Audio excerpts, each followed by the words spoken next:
Hello, it's Amy. I'm back again with the Memoirs of the Princesse de Ligne.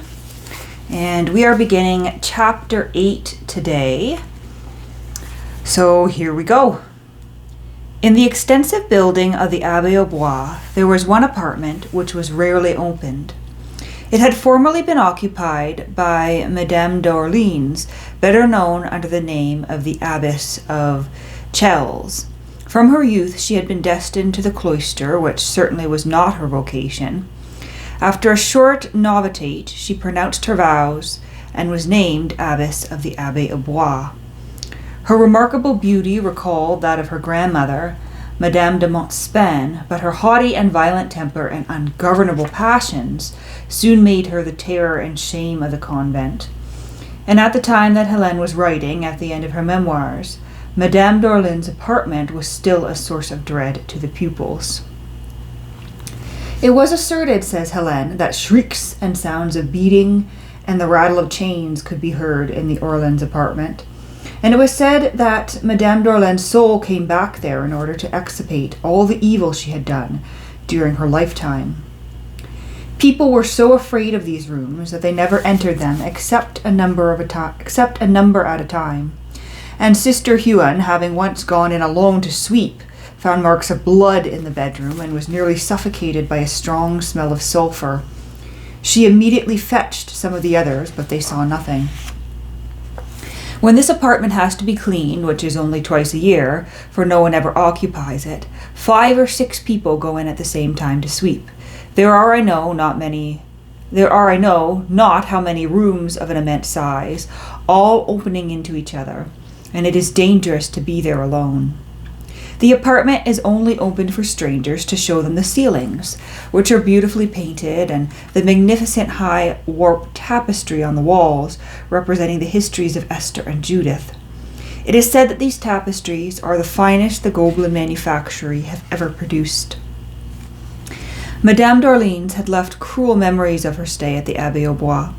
It was said, continues the young princess, that in the time of Madame d'Orleans, who was a monster of cruelty, she had caused some of the nuns to be nearly beaten to death. Others she had had shut up, and sometimes she made them chant the services the whole night through. Meanwhile, Monsieur le Regent would come into her rooms, and she would spend the night in laughing and amusing herself, eating, perpetrating all sorts of follies before the young nuns she had chosen as her companions.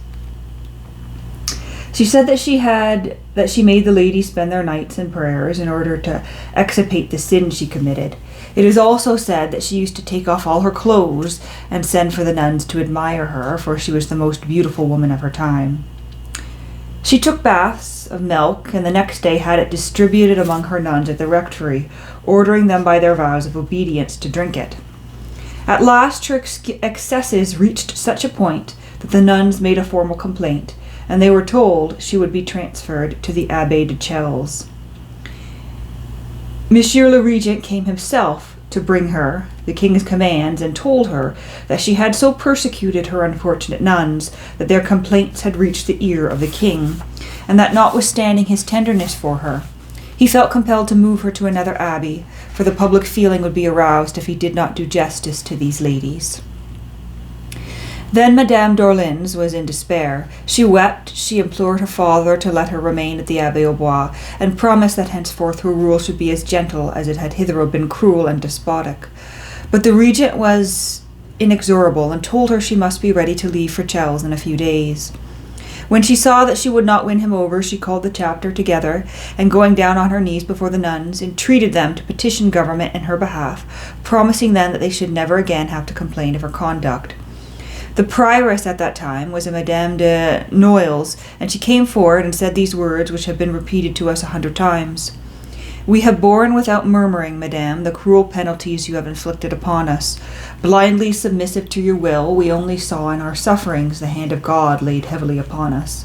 The respect which we have for you and our attachment to the family you belong to make us feel that it is a great misfortune not to end our days under your rule, but in the same way that we should have been to blame had we refused to accept the afflictions God sent us, so likewise it would be tempting Providence if we sought the storm when it pleases him to restore us to peace.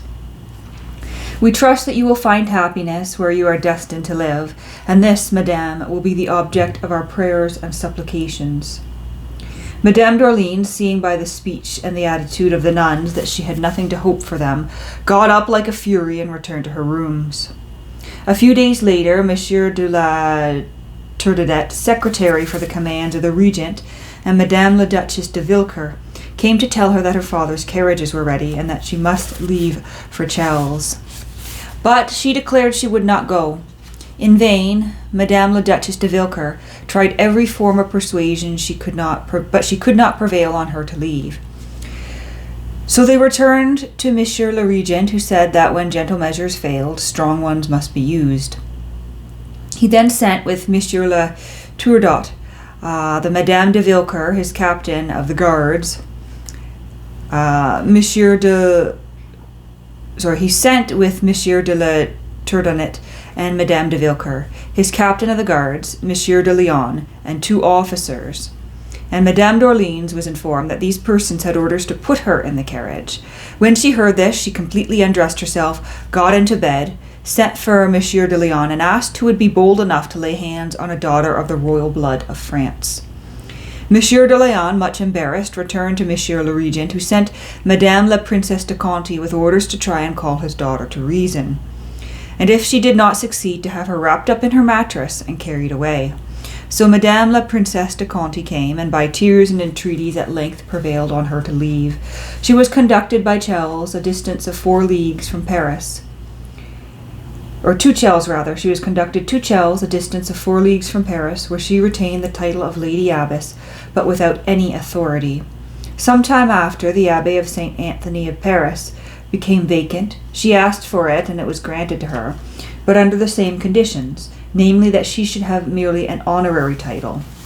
She died a few years later and asked to be buried at the Abbaye-Aux-Bois, which request was granted. Her body lies in the choir under a mausoleum of white marble. And we have here a footnote telling us that Helene's account differs from that of Madame, the Regent's mother. She was fond of her granddaughter and does not describe her in such dark colors. She never mentions her stay at the Abbaye-Aux-Bois and only speaks of her installation at Chelles. The perfect accuracy of those portions of Helene's narrative, which we have been able to verify, does give weight to her account of the facts. There was, in the Abbaye-Aux-Bois, over the fireplace in the community hall, a very fine portrait of Madame d'Orleans. She was represented standing with crowns and scepters trampled beneath her feet, in one hand holding a crucifix and the other taking from an altar a crown of thorns. A peculiarity of this picture was that though she was dressed as a nun, her feet were bare. It hardly seems likely that the Abbess of Chelles would have busied herself with theological discussions. She, however, professed very decided Janist opinions. Her father, the regent, strongly supported the Janists out of opposition to the court party, who belonged to the opposite sect. He probably inoculated his ideas in his daughter, and either under the influence of their abbess or that of their directors, the Abbaye-Aux-Bois had become entirely Janist. The nuns expressed their opinions so openly that the convent was put under an interdict during the last years of Madame de Richelieu's rule. However, they got back in favor, and Monsieur de Beaumont, who was the disavowed enemy of the Janists, consented to give confirmation to the young pupils of the Abbaye-Aux-Bois in the year 1777. Helene gives a faithful account of this event, which agitated the whole convent, and not one detail of which escapes her keen observation. "I was at that time being prepared for my confirmation, for I was to be confirmed at Whitsuntide. His Grace, the Archbishop, was to come that day, and as Mother Quatretemps was supposed to be very Janist, I bethought myself to say, in order to please her, that I feared His Grace the Archbishop, instead of confirming me in the Holy Spirit, would confirm me in the Evil One. Instead of scolding me, Mother Quatretemps laughed extremely at this joke, and delighted at having said such a witty thing, I went and repeated it all over the house. Mother St. Ambrose, regent of the Abbey House, held very strong Molinist opinions, and when my joke came to her ears, she complained to Madame de Rouchard, who sent for me and rated me soundly. She decided that I should not be confirmed then, and was only confirmed the following year. I took at my confirmation the names of Alexandria and Emmanuel. On Whit Sunday, after having officiated at Mass and confirmed the pupils, His Grace the Archbishop entered the abbey. The Lady Abbess, with her croiser and all the community, received him at the gate, and he visited all the establishment, even the schoolrooms. It is the custom for all the nuns to come forward, one after the other, and kiss his episcopal ring, but many of them avoided doing so. I even saw several who, carried away by party feeling, stood behind his back and put out their tongues at him. He went into the library, which is very fine. It consists of 3 rooms opening into each other, containing 30,000 volumes and some very curious manuscripts. It is said that the nuns possess Janius's writings in the original edition, but they are not in the library and are no doubt carefully concealed. When His Grace the Archbishop came to the library, he sat down. Madame Saint Delphine, who was head librarian, did the honours of the place. He was shown some handsome books, bound in vellum and ornamented with miniatures. He saw that some of the presses had their curtains drawn and inquired what was in them. He was told they contained romances and books on literature. He desired to see them, so the presses were opened, and he admired the beauty of the editions, amongst others the Romance of the Rose and the Holy Grail, which had magnificent miniatures. He asked how it came that books of that kind formed part of a convent library, for they had certainly not been purchased. Then Madame Saint Delphine replied that formerly a great many people had on their death bequeathed their libraries to the convent, that Madame d'Orleans had for her part given hers, which contained a great many books of this kind. Passing on to the shelves where the works of Nicole, Arnaud, and Pascal, and other fathers of Port Royal were ranged, the Archbishop said, "These have turned many a brain, and will turn many more." On passing the division containing the works of the Fathers of the Church, he remarked that many shelves were empty and asked the reason. Madame Saint Delphine said that several of the ladies had got the books. He expressed his surprise that women should take pleasure in reading scholastic works written in Latin, and said, "I am not astonished at my curates telling me they are a better match for the doctors of Sorbonne than for the ladies of Abbaye-Aux-Bois." He asked laughingly where Janus's and the writings of Father Quencel were usually kept. Madame Saint Delphine replied that these books were not in the catalogue which was under her charge. Then he inquired whether she had ever seen these works in the house. She replied that for some years past they had been so questioned about this Janus that even if they had not possessed his works, they would have tried to procure them, as it is against all conscience to speak evil of a person unless you are certain that he deserves it, and that it could only be the obligation under which they were to answer questions, which made them read works so far from entertaining as those of Janus. After this, the Archbishop left. 2 days later, he sent his curates, who had all the theological books, returned to the library, locked up on the shelves, and sealed them with the Archbishop's seal, which the ladies were forbidden to remove. The ladies then said that in the interior of their establishment they recognized no authority but that of the abbot of Citeaux or Clairvaux, their superior. They wrote him on the subject, and he immediately sent 2 visitors to the order, who complained to His Grace the Archbishop, telling him that his authority could only be exercised with regard to the steps the nuns might take outside their convent, but that the interior was under the sole jurisdiction of Citeaux or Clairvaux. As His Grace the Archbishop was afraid the affair might be brought before Parliament, he sent to remove the seals. Then the visitors assembled the chapter. I do not know what took place. I only know that when they separated, they left the abbey as well pleased with the nuns as the nuns were with them. Shortly after, the abbot of Clairvaux sent an immense quantity of Burgundy wine as a present to the convent.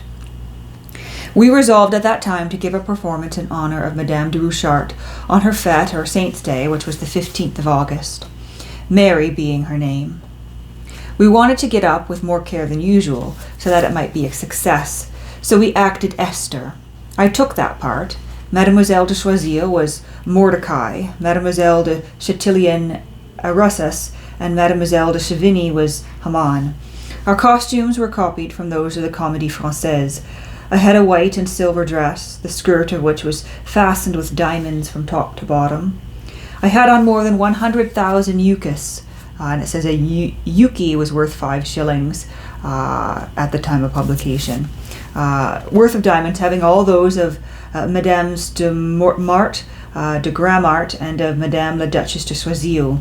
It was the Viscountess de Laval who dressed me. I had a mantle of pale blue velvet and gold crown. All the pupils in the chorus had white muslin dresses and veils. Before the play, still wearing the simple costume of the convent, I advanced and pronounced the following words. And, oh good, there is an English translation, because I was about to say I might have tried to struggle through these paragraphs of poetry in French, but I'll just read you the English translation. We live in a place where grace inhabits, where one dwells in peace and tranquility, and innocence, their eternal companion, is happy in this her safest refuge. To Madame de Rouchart, an entire people is formed by your hands. You sow in its heart the fruitful seed of virtues which will sanctify the world. God, who from the heavens protects you here, has committed his precious charge to your care. It is he who gathers these doves together, for you to be their guide and their succour.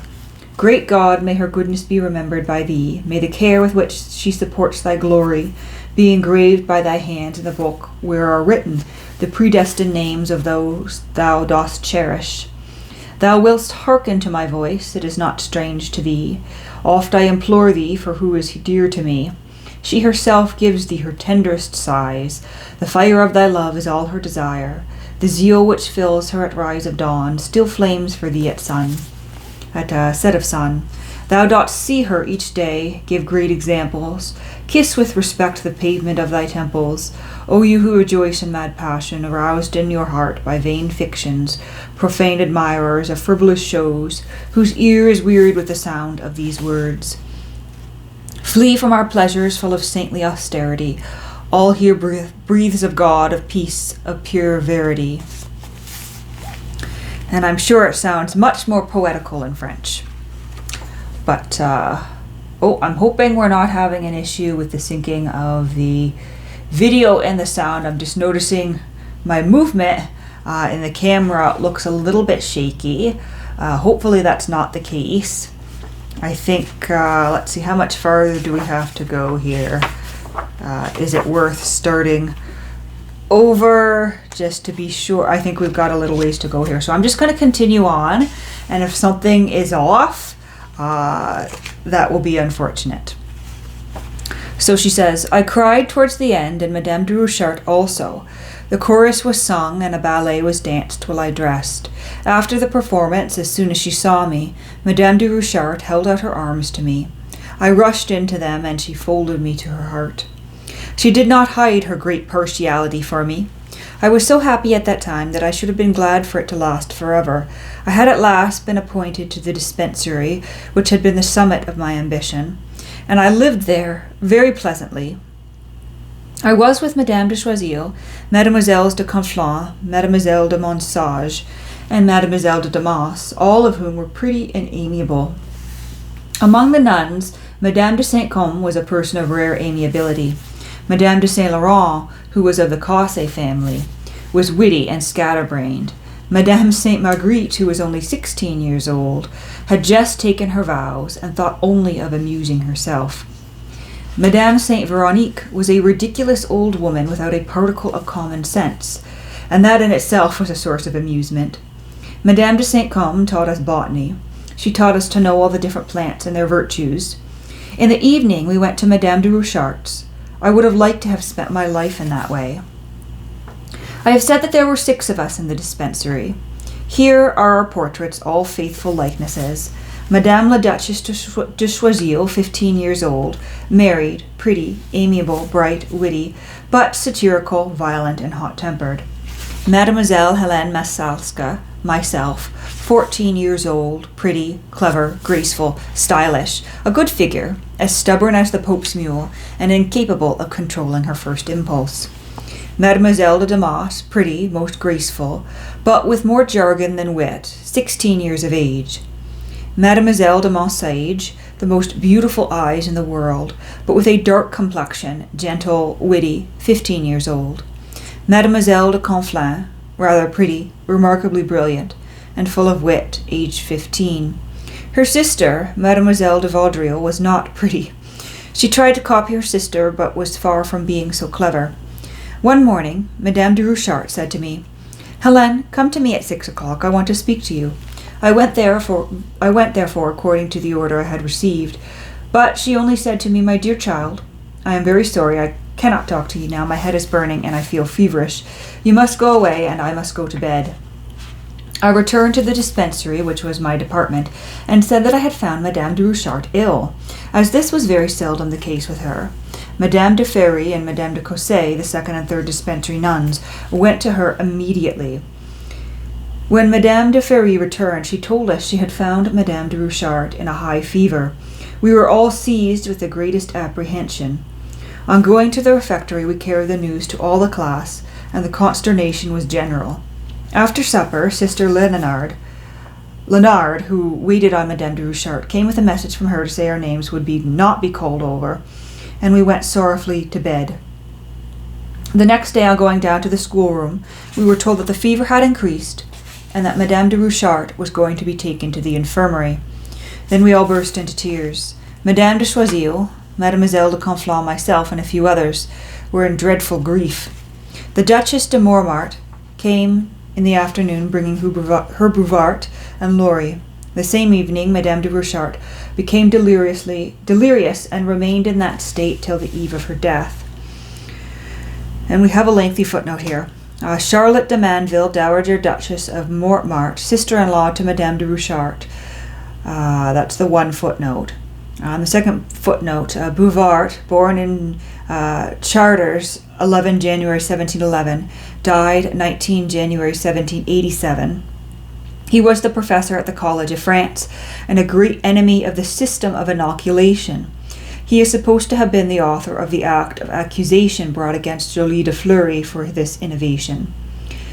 This Bouvart, writes Grimm, a legalized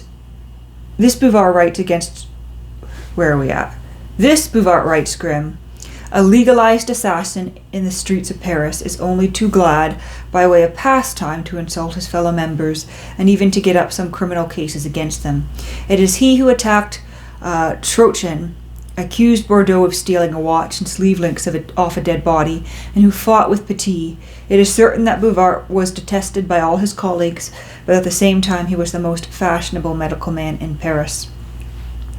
And footnote number 3, which is related to the word Laurie, Anne Charles, president of the faculty of Paris, born the 10th October 1726 at the Krosna near Paris, died at Bourbon-le-Bain the 18th September 1783. His character formed a striking contrast with those of Bouvart. His gentleness, kindness, and the compassionate interest he took in his patients brought him great success. Heating discussions, he was occasionally reproached with giving way too readily to the opinions of his fellow doctors. He never aimed at making a fortune and died poor. So that is unfortunate that Madame de Rouchart has passed. Meanwhile, the masters were dismissed. We left off playing at any games and were in a state of utter despair. Every hour one of the pupils came to ask for news at the infirmary.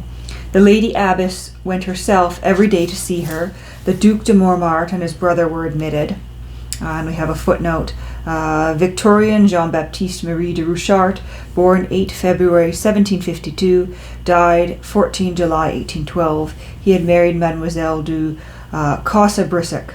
His brother, the Marquis de Rouchart, born 1753, died in 1823. The Duchess de Mortemart remained day and night by her bedside. Mademoiselle de Mortemart seemed sad but less afflicted than we were. It is true that her aunt had never cared much for her. At last, after 11 days of continuous fever, the doctor declared that she could not recover, and that the sacraments must be administered as soon as she should become conscious. The following day, the 12th of her illness, towards the morning, she appeared to recover consciousness. She was asked, by way of precaution, if she would not receive the sacraments, and she made a sign of assent. They were therefore administered, and although it is the custom for the pupils to assist at these ceremonies from the passage of the infirmary, as it was feared that our cries might be heard from her room, and that some of us might try to see her, we were conducted during that time to the choir. At night her agony began, but they did not toll the bell as is customary at such moments, partly because of the pupils and also on account of Madame Saint Delphine, who had fallen into a state of stupor. from the moment she had seen her sister's illness take a fatal turn. She had not left the foot of her bed, but after the sacraments had been administered, the Duchess de Mortemart conferred in a low voice with the Lady Abbess, and told Madame Saint Delphine that she begged her not to spend the night in the infirmary. The Lady Abbess told her she insisted on her going, and gave orders to Madame Saint Sulpice not to leave her, so she was taken to the dispensary, where we all, belonging to that department, spent the night in weeping. The Lady Abbess was informed, as she requested, that Madame de Rouchart was at the point of death. Her confessor, Dom Thamines, had not left her side. The Duchess de Mortemart was in the abbess's rooms, for she would not leave the convent. When they came to call the Lady Abbess, she begged to go with her, but the Lady Abbess implored her not to come, and she sent word to the Duc de Mortemart to come immediately. He arrived, having on the previous day asked for permission from His Grace the Archbishop to take Madame Saint Delphine away from the convent if her sister died. At about 8 o'clock in the morning, Madame de Rouchart, who had not spoken a word since the sacraments had been administered, asked for her sister. They told her that she was not there, but they would fetch her. "Raise my pillows," she said. Madame de Ver and Madame du Domangeville, first and second infirmary nuns, did so. Then she took hold of Madame de Ver's arm and said, "Oh, what a pain! What pain! I am dying," and she expired. The class had just come down, and Madame de Royer had said that Madame de Rouchart was not dead, so that we did not know but what there might still be hope. As soon as she had expired, the Lady Abbess left the infirmary in order to convey the intelligence to Madame la Duchess and her son. The Duchess fainted away, then she came to herself again, and they said that there was nothing else to do but to put Madame Saint Delphine in a carriage and take her away. So a carriage with 6 horses was sent for. When it arrived, Madame de Mortemart went to the dispensary, where Madame Saint Delphine had remained, as yet unconscious of her sister's death. Madame de Mortemart told her nothing, but simply gave her the Archbishop's permit to remain 3 months out of the convent. Madame Saint Delphine immediately understood what was meant, and had a violent attack of hysterics. At last they managed to put her into the carriage and convey her into the country at Everly, where she spent 1 month. The other 2 she spent at Paraclet with her sister, and then returned to the Abbaye-Aux-Bois. The Lady Abbess sent Madame de Villers with orders to Madame de Royer to announce the news to the pupils, but we already suspected it. She came forward when each of us had taken our places and said, "Young ladies, it has pleased God to recall to himself our beloved Madame de Rouchart. Offer up to him the sacrifice of your legitimate grief and pray for the repose of her soul." Then we asked to be taken to the choir, where we recited the prayers for the dead. We had been so deeply attached to the person of Madame de Rouchart that we obtained permission not to appear in the schoolroom either that day or the next on which she was to be buried. The class did not follow her funeral, but passed the time in prayer. She was to have been buried in the cloister, as all the nuns are, but the family requested that the body should be placed in one of the chapels of the choir, which was accordingly done. A slab of black marble covers her tomb. Each pupil had 2 masses said for her soul, and she had a magnificent funeral at the expense of her family. It now became necessary to elect another Mistress General, but nobody wished to take the office, each one dreading the comparisons which would be made by the pupils. Some of them wished to have Madame de Royer, but she would not accept. She wanted Madame Saint Delphine, but she was certainly not equal to the work. She was far too indolent. At last, on the day fixed for the meeting of the chapter to decide on the appointment, a novice came at 3 o'clock from the community to tell the class the ladies begged us to pray that the light of the Holy Ghost might guide them in the choice they were about to make of a Mistress General. We immediately all knelt down after a short silence and sang the Veni Creator. At 6 o'clock, the Lady Abbess came to the schoolroom. We placed ourselves in our stalls, and she addressed us as follows. "Young ladies, I have come to express to you my grief at the loss we have sustained, and at the same time inform you that the ladies have endeavoured to retrieve it as far as in them lay. They have elected Madame de Voyers, second mistress of the novices, in the place of Madame de Rouchart." We made no reply to the Lady Abbess, but merely bowed, and she left the room. Shortly after, Madame de Voyers, conducted by Madame de Royer, came in.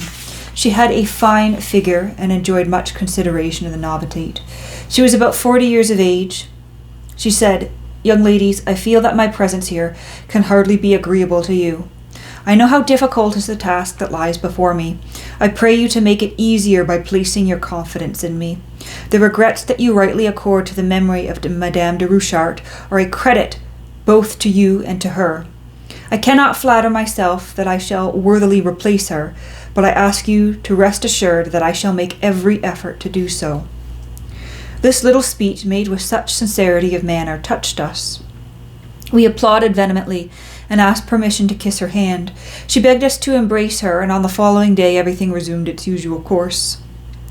For my own part, I never loved her, and in truth I was to blame, for she deserved our affection.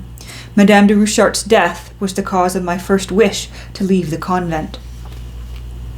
Here the memoirs written by the young princess during her stay at the Abbaye-Aux-Bois come to an end. Henceforth we shall have ourselves to relate the history of her life, drawing the materials of our story from her own correspondence and that of her family, and from her notebook and other sources of information discovered by diligent and patient research. So that is the end of part 1, and I guess that is the end of the excerpts from her journals. Unless there's something more, I suppose we're going to get some letters, but perhaps that is the bulk of what we get from Helene's own words.